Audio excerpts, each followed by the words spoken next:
Web Marketing That Works podcast, episode 81. And today's guest is James Schramko.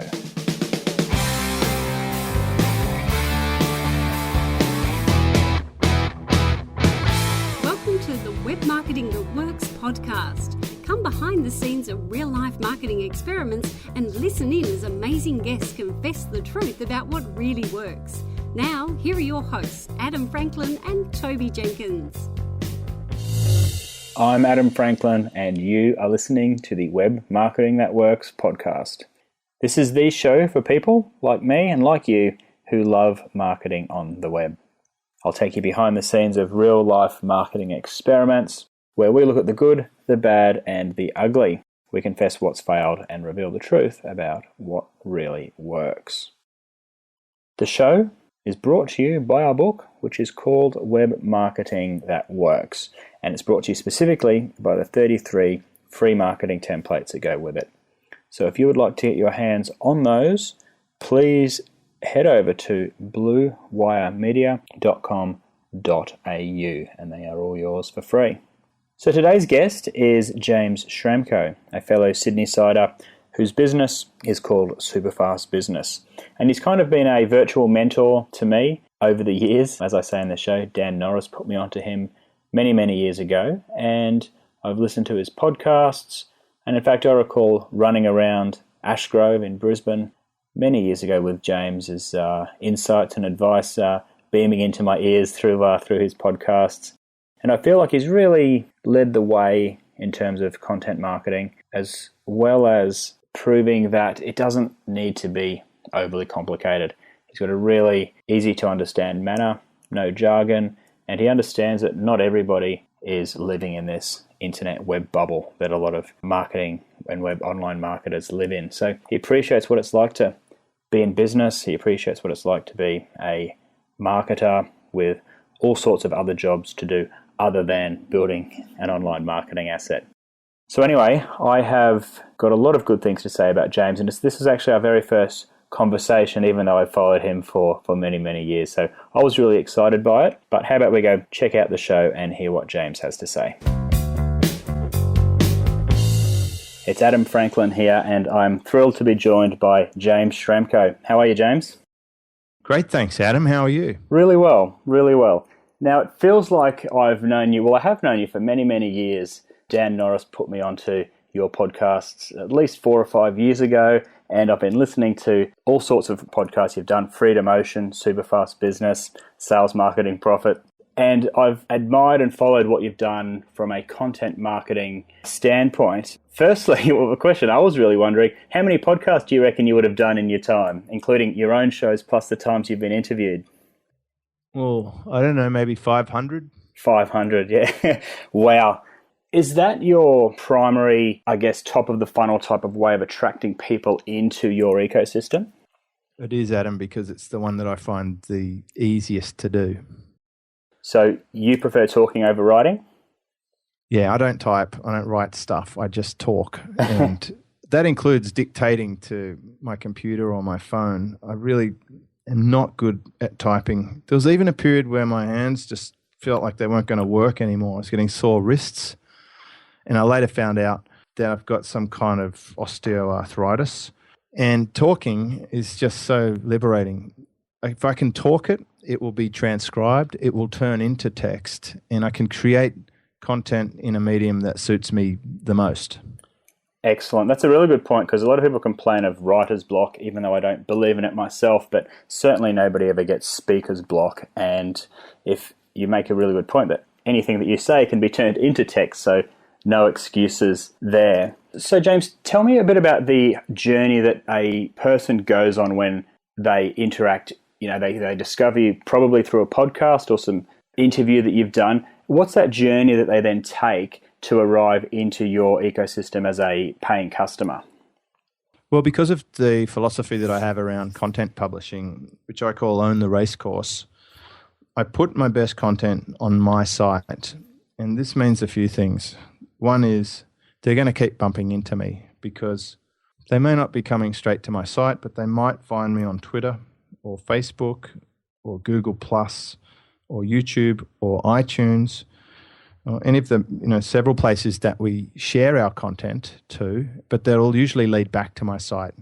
And the idea is that they might double subscribe. They might subscribe on the platform that they found me on.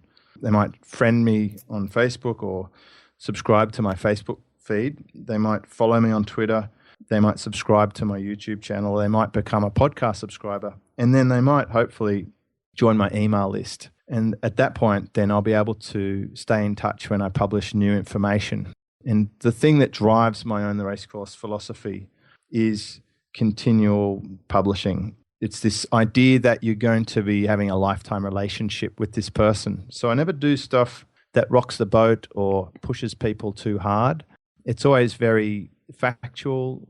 It's very respectful of their time, often short episodes, always delivering on a promise of a subject line or what's mentioned. I even give people courtesy previews of what they're about to consume with timelines, with illustrations, with supporting transcriptions, so that people don't want to leave the ecosystem. And the next step is that at some point they'll cross over between never knowing about me to feeling like they know me, they trust me, they like the information that's being talked about. And I will put, as a standard operating procedure, a call to action in just about every piece of content that I ever make. And I'll probably even mention my website in this podcast, for example. So you always let people know what the next step is. And at some point, with repeated frequency, or if you just happen to have exactly the right message at the right time, then someone's going to follow that call to action and end up purchasing something. And knowing who your target audience is and creating information that's really relevant to them, that they have context for, is the key to making that call to action accelerate. So you specialize in helping people grow a successful business on the internet, but this methodology and philosophy of yours, this makes perfect sense for a bricks and mortar or a corporate business, doesn't it? It does, and unsurprisingly, it's where I honed my skills before the internet was around. Working in actual jobs in real bricks and mortar businesses, applying marketing principles that have been handed down from experts in the past. And I was a voracious student of the greats like Jay Abraham, for example, and consider a lot of the marketing fraternity my friends now, guys like John Carlton.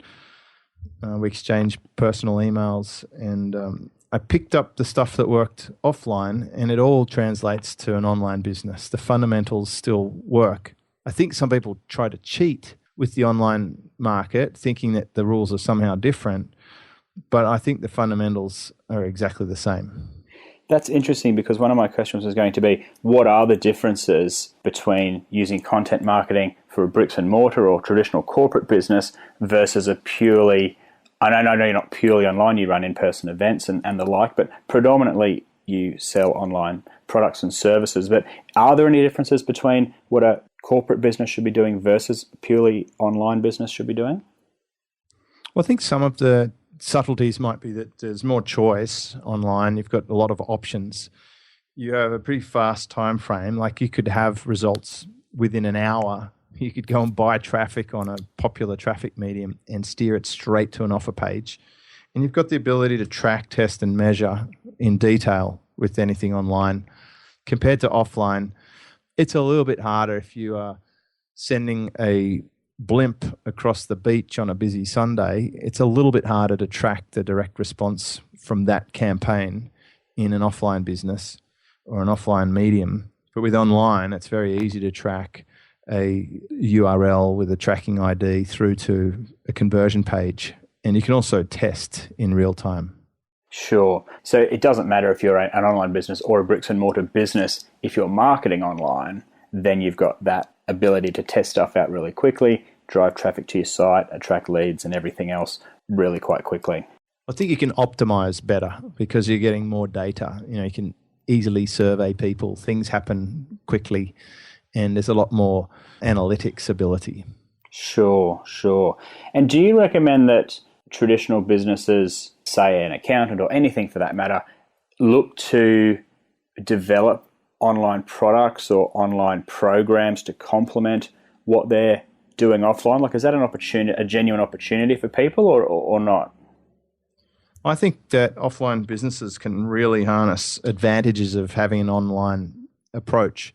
And it goes beyond just your traditional things that you would expect, like a legal firm or a bricklayer or an accountant. Absolutely, you're going to have targeted traffic to a specific relevant call to action that could generate leads. Absolutely, that's relevant. But also, you can use it for other ways. You can host online training content that can help educate people who have purchased things, so you can actually get them ready for something that's about to happen by pre-educating them. In fact, one of the speakers at my recent live event shared a campaign where he was helping an offline hospitality business.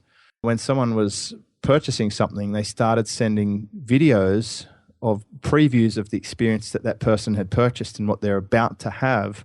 So they start to build anticipation and they increase their desire and they reduce their fear of uncertainty because they're getting pre-educated.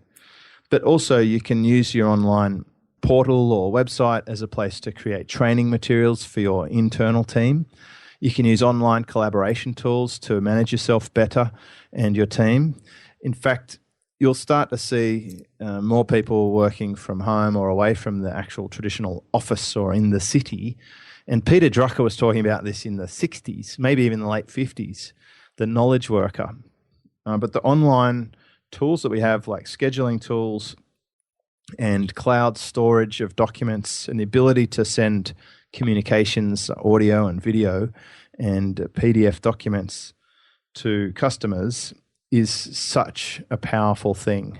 So yes, if you are an accountant, you definitely want to be sending great content via email as often as possible. I actually get an email every day from my banking stockbroker, and it's always got a quote of the day and then the market movements. And I look forward to that email. It's actually educational and it will inspire trade and commerce between us. And that's a traditional offline field. That's very interesting, that anticipation factor and the online training. You can literally be living the laptop lifestyle even if you are an employee of a big corporation, purely because you can be accessing everything that you need to do through the net. Even 7 years ago, when I was working for a Mercedes-Benz dealership, head office would always mandate to cut costs. And they stopped sending us via airplane down to head office in Melbourne for training, and they started conducting online webinars, online meetings. So this was maybe 7 or 8 years ago. These days, it's much more commonplace, and it's just going to continue. You'll see that people will start to figure out that there are digital solutions to replace things that could only be done face-to-face. I mean, you can hire entire workforces in another country. If it can be done on a computer, it doesn't have to be done in the office down in the local CBD anymore. And big companies take advantage of that, but so do small companies like me. And what do you reckon some of the fears are that are holding people back? Because if it's been around for 7 years, and back in the day at Mercedes, it was probably quite ahead of its time, but now it's achievable very easily, yet a lot of people don't embrace it. Is it a fear thing, or what do you reckon it is that's stopping people doing this? It's just a basic fact that most small to medium business owners are absolutely, completely out of control, busy doing what it is they're supposed to be doing, or attending useless meetings, trying to just get on top of their business is a daily struggle for most business owners. It's tough out there for business owners. They've got all this tax obligations, they've got staff, they've got customers, they've got sales reps barging in the front door trying to sell them 15 times a day. They've got their landlord jacking up the rent. They've got the local competitor expanding into the shop next to them. All this stuff going on. And at the same time, they somehow have to work out how to be a digital marketing expert and take advantage of new technology, and it's all some kind of foreign language.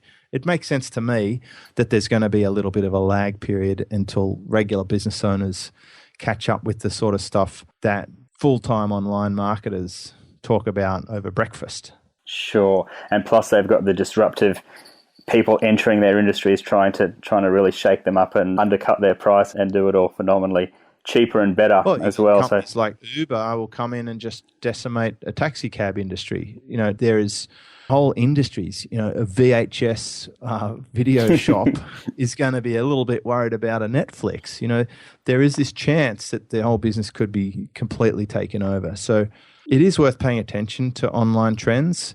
But at the same time, there's a lot of people out there with their own agenda who try and make big issues out of stuff that's not really going to take off or be a big issue. And you have to try and sift through all of the nonsense to get to the real material. And that's why it's very important to find trusted sources of information who cut through all the noise and just give you the right stuff. And I imagine that's what your podcast does for your audience. Yeah, we certainly try and help our listeners and help our readers of our Bluewire News understand this confusing world of social media and content marketing and web marketing, because as you say, there's so many things on everybody's plate as a marketer or business owner. It's hard enough to keep up with everything, let alone try and work out who you can actually trust, because there's so many conflicting messages out there as well, with everyone pushing their own different agendas, I guess. Yes, so a lot of times people tell me that I'm very straight to the point or direct, or I just give people a simple answer when they've been previously confused and given complexity. But ultimately, there are just some core truths that you can slice to, and that will drive your decisions. And one of the keys is to only focus on the stuff that actually matters. With that in mind, what are some of the things these crazy busy marketing/business people need to focus on first, and so they can ignore the rest? What should they start with? Well, when I went to a Google event maybe 2 years ago, at that time, 50% of businesses in Australia did not actually have a website. Wow. So for half the businesses out there, that's a bit of an issue. And I don't know about you, but you've probably seen, if you're driving along in the traffic, you'll see a tradesman's car or a renovation company, and they've got an email address like fred@hotmail.com.au, and you think, that's not good branding for your business. So I would say get on top of your market presence. So part of Own the Racecourse is have your own website that you control. Don't go and build it on blogger type platform or somewhere where it's out of your control, or heaven forbid, a Facebook page or something. That should not be your primary business asset. Get yourself a relevant domain name that is the right top level domain for your country, and get yourself a nice, simple, self-hosted WordPress website that works on any mobile device, and have proper email set up. I recommend Google Apps for that. It's like $5 per person per month. But that's a really nice professional way to set your business apart from other businesses. And then it gives you the foundation that you can start doing really simple stuff, like putting your phone number on the site and your address and how people can contact you or fill out a form if they're interested in hearing more from you. And then you can start delivering great messaging and build on top of that. So just to clarify for our listeners, a top-level domain for your country, that means for Australia, say it's .com.au, because the AU signifies that it's an Australian domain name. That's right, isn't it? It is, and we want the top one. We want the .com.au. We don't want a .net.au or a .biz or any other type of dot. You want a .com.au for an Australian business. And so the difference then between a WordPress hosted solution versus something else, a WordPress hosted solution means that the WordPress installation sits on that domain name, on that top-level domain. So your blog, for example, for us anyway, would be bluewiremedia.com.au, which is the top-level domain, and then /blog, which means that blog lives on that URL, as opposed to something like bluewire.blogspot.com. Hey. Exactly, because it's only a matter of time until that Blogspot gets shut down. It happens all the time. I mean, just today, Google are turning off one of their major services. So anyone using that service, which was page speed, will have to find some other solution. So you want to own as much as you can of your asset. And I should say, pick a top-level domain for the market you want to serve. So if you were a global company like mine, that's why we live on a .com, because it's the globally accepted top-level domain. You can't beat .com if you're an international business. That makes a lot of sense. Okay, so we're starting off by focusing on owning the racecourse, so things like your blog and your email list. Do you spend a bit of time getting that working really well, or once that's set up, do you then branch out into your other marketing assets? What would your advice be there, James?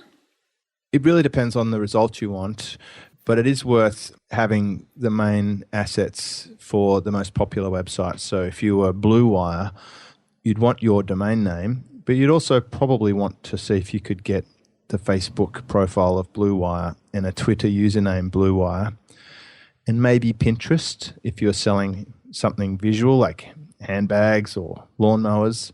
And if you're in the fashion or food or health market, you'd probably want to get your Instagram profile, just because it protects your intellectual property a little bit more.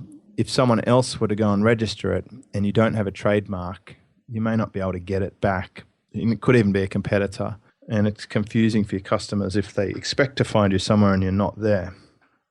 Very good point, because regular listeners of this show will know that my Twitter handle is Franklin_Adam, because I was too slow securing my Twitter handle the normal way round. And the guy that got it is a rock star in the US. So he's been my SEO nemesis and my social media nemesis for many years. It's taken me quite a lot of effort to get ahead of him on search results on Google.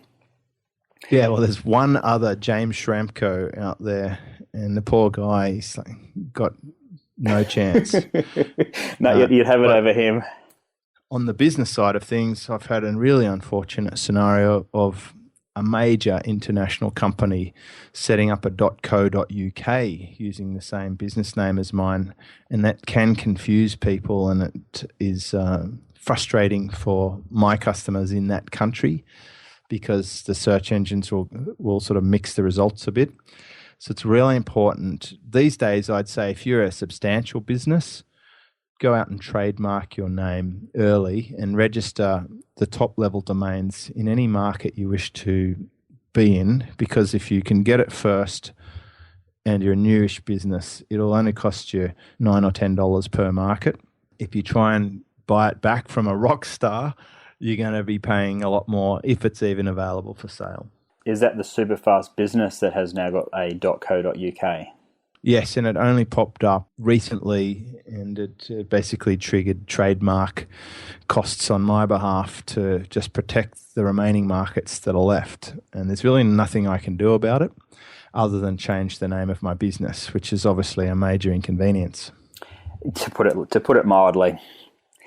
Yeah, it just happens to be run by a division of British Telecom, so it's a pretty large nemesis. That is a very big nemesis. Now, James, what are some shockers that we should try and avoid in terms of what we're doing with our online marketing? Pretty common one is the us-focused type website, where businesses are all about, we do this, we do that, we're this, we're that. And customers don't care. Customers really only care about how you can help them with their problem and solve their issues. So be customer focused. Figure out who your customer is and build your website messaging around the customer, even down to the opt-ins. Instead of saying, download our free report, you want to say, download my free report. So when a customer clicks on it, it's customer facing. That is such a useful tip. I've done that on the landing pages on the Bluewire Media website, and it's just got a much nicer feel to it now when people come to it. You know, just as you say, tweaking one word can just have such a different feel. So what are some most common page title is like, welcome to our website. Ain't nobody searching for that.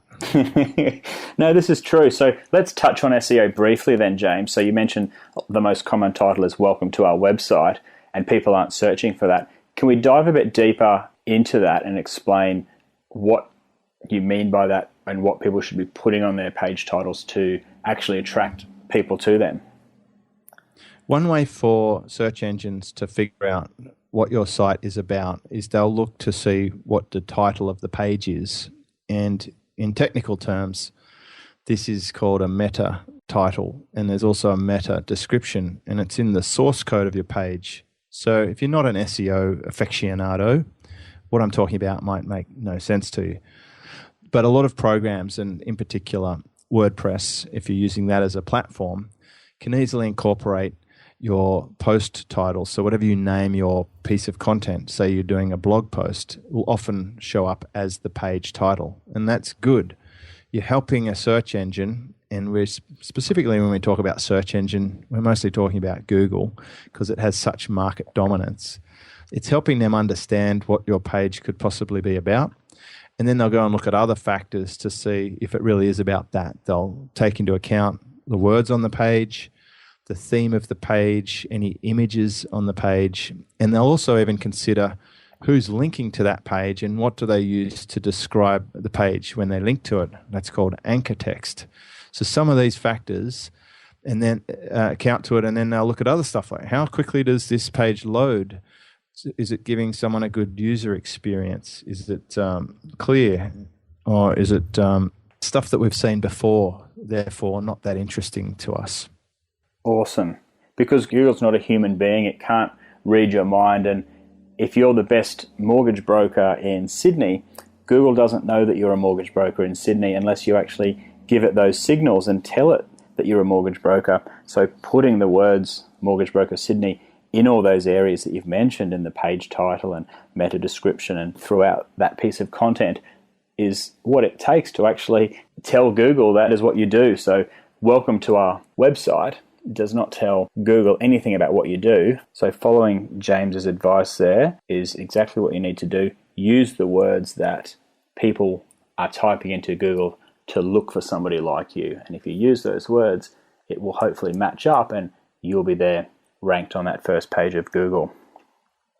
Yeah, and you've just got to, it's always worth saying, look, don't go out there and overcook this because they're also onto that trick too. It's pretty much the first thing most people do when they discover this magic of SEO is they go and load up their site with the exact keyword that they want. And if you overuse it, it actually gets you marked down. So what you want to do is make sure that everything about the site looks and feels and smells just right to be a mortgage broker. So they're going to expect to see words like mortgage calculator, rates, property prices. They want to look for localities, like Bankstown or Sydney CBD, Mossman or Pennant Hills. Then they'll start to figure out, this site's talking about money, it's talking about suburbs in Sydney. We can start to figure out that this is a mortgage broker site for the Sydney users. Awesome. Now, James, I kind of feel like you've taught so many of the people on the internet that now teach other people about content marketing, about SEO, about traffic. But I'm really interested, you've been one of the pioneers in this space. Who have you learnt from over the years? I remember you mentioned Jay Abraham at the start of the interview. He was actually the first marketing presenter that Tobes and I went to see back in 2005. Who is it that's really had an impact on your learning over the years?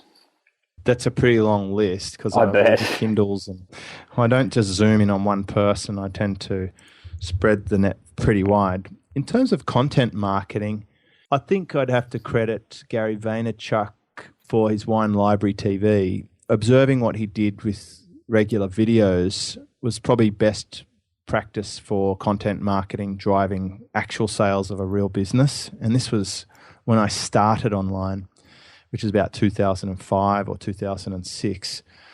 He was doing pretty well then. I want to put a caveat there that I don't follow Gary Vaynerchuk anymore, and I don't think he's on the right track with regards to his ridiculous work ethic. But I can give him the credit for the seed of the content marketing idea in the very beginning, a decade ago. Okay, and any others that are worth mentioning? Well, you've mentioned Dan Norris. I think he does publish some great information about content marketing because it's a medium that he's comfortable with as well, and he likes writing. So you'll see that he's prolific with his content and he's used it to build the company. I think other companies have adopted the ideas really well, like Lead Pages. They have a very good content marketing approach, user case studies and free template giveaways. And, there's any number of bloggers. But I don't want people to confuse bloggers with best business practice because a lot of bloggers don't do financially well. They just like to write. They're more artistic than business minded. And it's often a hobby for bloggers, isn't it? Whereas a content marketer has commercial outcomes that they're using that content to try and achieve.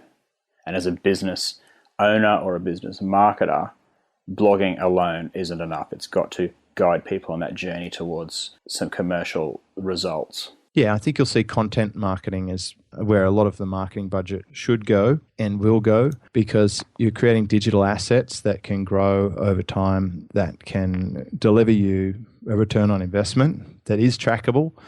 And, you know, as you started this podcast with, for me, podcasting is a phenomenal medium to generate sales. It's pretty much the primary marketing activity that I invest in, and it can even replace paid traffic, joint ventures, affiliate sales, press releases, even SEO to a small extent. If you just pick a medium that is suitable for you to sustain, that you can be at an elite level at, and keep doing that consistently, then you should get some great results. Now, you're off to the tropical think tank in the Philippines very soon, at Chris Ducker's 5-day event. What are you most excited about this conference? That's a tough one. I wouldn't say I'm excited about it. What are you looking forward to? I can't think of anything that excites me about it. When I think about it, I'm thinking that I won't be able to surf. I'll probably be asked a million questions from people over a series of days, and it's going to be really hot. So it just gives me perspective on how good I've got life on a day-to-day basis at home. So it's no slight on Chris or his fantastic event. I guess the upside would be nice to just have some relaxation time, maybe around a pool, have a few mojitos, and socialize a bit. Because if you're operating in a small business from home, you've got to remember to socialize occasionally. So there you go. I'm looking forward to just interacting with a few other humans for a few days, as long as it's not too taxing. Because your lifestyle at the moment, as I understand it, currently is based in Manly, in the northern beaches of Sydney, and involves at least 2 surfs a day if conditions permit. Am I on the money there? Definitely, yes. I will surf twice a day on average, and I will generally only do outside activities, outside of my core business stuff. Talking to other people will only happen on Wednesdays and Thursdays. So I set the schedules in advance, and then the rest of the time is my time to read or to sleep or eat or surf or plan or record something. And I've got such a great routine that it is hard to leave it these days. Now, do you ever make it over to the eastern beaches? Because Tobes and I are living in Bondi these days and work from over this part of town. Do you make it over this way? I don't. Bondi is probably as far as tropical think tank to a Manly boy. I do catch the ferry into the city quite often, but I don't make it out to Bondi. I'm kind of a local surfer, I guess. There's 3 beaches on Manly that you can surf, 4 if you can count the Bower. So there's plenty of range here to cater for most swells. And the convenience of just walking across the road is hard to look past. I can relate with that. I haven't left Bondi for a surf in a little while myself. I do visit Bondi photographically every day with Aquabump's fantastic email, which is a prime example of extremely good content marketing where a consumer looks forward to that every day in the inbox. Imagine that. Imagine a business where the customer wants to receive your message and can't help but buy something if it's an amazing offer that's relevant. You know, as a surfer, you couldn't send me too many pictures of people surfing. I would happily look at those, and I would buy coffee table books or related accessories or even a surfboard if it was something that I wanted. So it could turn into a commercial activity. That is such a good example of content marketing, because I receive the Aquabumps newsletter every day. I open it virtually every day, and just looking around my unit where I'm recording this podcast with you, James, there's a Aquabumps photo up on the wall. There's his beach blog against the wall. So it goes to show that publishing good content actually does yield commercial results. The only gripe I've heard about the Aquabumps newsletter is that if he puts photos up too early and the waves are really good, the beach gets really packed with surfers. So there's a couple of people that we should just probably hold back those photos till maybe after lunch or whenever they've had their morning surf. It is a fascinating thing about the surfing culture, because I've heard that Bondi look a lot better in the pictures than in reality. That's why I haven't been there to surf. My local Manly guys tell me that Eugene makes Bondi look better in the pictures than reality, which is why I haven't felt the tug to go and try it out. I've heard that Manly's got the better breaks.